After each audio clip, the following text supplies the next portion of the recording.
Good morning বন্ধুরা। তো আজ আমি আমার পরিবার আমরা যাচ্ছি মায়াপুরের উদ্দেশ্যে। তো ট্রেনে উঠে গেছি ফাইনালি। আমরা নামছি এখন নবদ্বীপ ধাম স্টেশনে। এটা নবদ্বীপ ধাম স্টেশন। এখান থেকে আমরা টোটো করে ফেরিঘাট গিয়ে ফেরিঘাট থেকে নৌকা করে চলে যাচ্ছি মায়াপুরের উদ্দেশ্যে। তোমরা এটা মায়াপুরের চূড়া দেখছো। এখানে এক মজার বিষয় কী বলো তো, এখানে দুটো নদী জল দুদিক একই দিকে যায়, কিন্তু কেউ কারোর সাথে মেশে না। গঙ্গা এবং যমুনা, নীল এবং ঘোলা। হ্যাঁ, এটা মায়াপুরের নতুন মন্দির, যেটা এখনও কমপ্লিট হয়নি পুরোপুরিভাবে। তো রুম নিয়ে আমরা এটা সাইট সিন করছি। মায়াপুরের সব সাইট সিনগুলো, নিমাইয়ের জন্মভূমি থেকে সব কিছু। খুব সুন্দর দৃশ্য। এটা মায়াপুরের রাত্রির ভিউ দেখছো তোমরা। মায়াপুরে আমরা সেদিন স্টে করেছিলাম।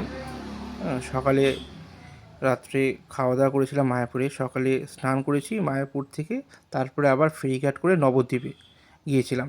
এটা তোমার মায়াপুরের সবচেয়ে পুরাতন মন্দির, এটাই তোমার আদি মন্দির, অখণ্ড হরিনাম সংকীর্তন। হ্যাঁ, এটা তোমার গুপ্ত বৃন্দাবন, যেটা নবদ্বীপে রয়েছে। খুব সুন্দর দৃশ্য।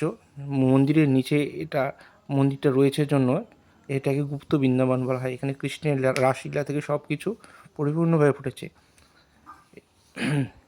চৈতন্য মহাপ্রভু কৃষ্ণের সেই রাসলীলায় বাইরেও তোমার বিভিন্ন রকম সাইট সিন রয়েছে। এখানেও প্রচুর, নিমাইয়ের জন্মভূমি এখানেও রয়েছে। লোক মুখে শোনা যাচ্ছে যে, মানে সঠিকভাবে বলা যাচ্ছে না, কিন্তু অনেকে অনেক রকম কথা বলেছে। কেউ বলেছে মায়াপুরে, কেউ বলেছে নবদ্বীপে।